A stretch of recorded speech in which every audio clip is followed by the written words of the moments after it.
All right, everybody. This is Abundance Asset Management going live for you again with another trade. So we posted a trade on Thursday, or sorry, Friday. Last Friday, we posted a trade, and that trade is now profitable. So what I'm going to do here is share my screen again, obviously. All right. So what we got here, this is the trade we made on Friday. There was 35 days to expiration. 3 days have elapsed, so that's less than 10%. It's about 8% of the amount of time that that trade could have, over the course of the full days to expiration. So we sold it at 35 days to expiration. 3 days have gone by, basically just the weekend, and it's profitable by more than 60%. So it's about 65% of the profit that we can take off the table and close out our obligation. So that's pretty quick turnaround for us. So that's fantastic. So another way that you could look at this is, we sold a 550 strike. You can see that here. So if we sell a 550 strike, that means that we're obligating ourselves to purchase 100 shares at $550 per share of the QQQ.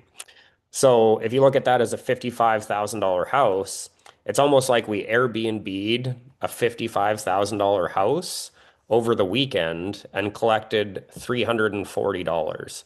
So for all those real estate people out there, if you could Airbnb your house over the weekend when the house only cost you $55,000 and you made 300 and, now it says 339.50, let's just say 340 with no fees. Airbnb's not taking a chunk of this, right? Booking.com's not taking a chunk of this.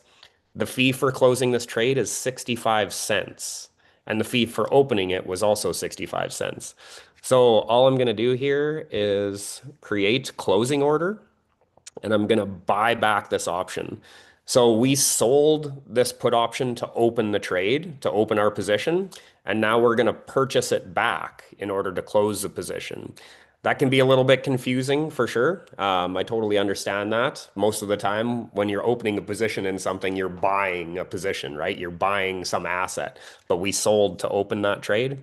So what we're going to do is buy to close out that trade, and this takes our obligation off the table. So this is I'm just going to set the price at $1.80 per share. So we're going to pay $180 plus this 65-cent fee, plus a 1 cent securities and exchange commission fee. So altogether, this trade's going to cost us $180.66. But all we're doing is removing our liability and our obligation to purchase those shares, right? So when we sold the position, we took on an obligation to purchase shares at 550, and we got paid over $500 just to say that we would purchase those shares. So now we're going to take that offer off the table and close out that trade, which is exactly what we did there. So it closed immediately, and that trade would have taken $180 out of my cash and sweep vehicle up here. Okay. So again, any questions? I'm happy to explain things. You can pop the question in the comments, whatever you want to do. These other two positions are profitable, but not profitable enough to be taking them off the table. Rough calculation is, there's 18 days to expiry on this. We've only got about a quarter of the profit, roughly a quarter of the profit out of that one.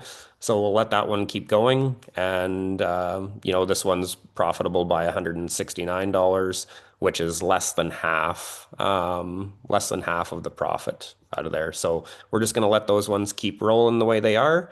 And I'll check in again when we have more trades to make. Thanks for watching. Have a fantastic day.